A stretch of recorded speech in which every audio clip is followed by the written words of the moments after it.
Hi everyone, in front of me I've got Sony Xperia 1 Mark V, and let me share with you how to change the video resolution on this device.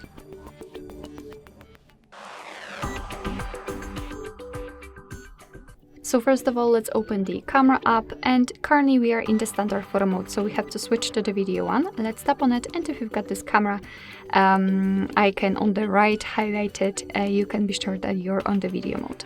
So now all we have to do is to tap on this icon which is in the middle, so we can open the resolution options.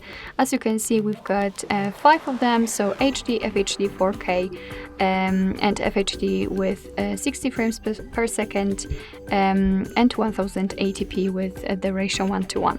It's of course up to you which option you want to set. You can do it just by swiping or simply tap on the option you'd like to use. So I will pick, for example, HD, and as you can see, the icon changed, which simply means that from now on your device will record the videos in chosen resolution. Alright, so that'll be all. Thank you so much for watching. I hope that this video was helpful, and if it was, please hit the subscribe button and leave the thumbs up.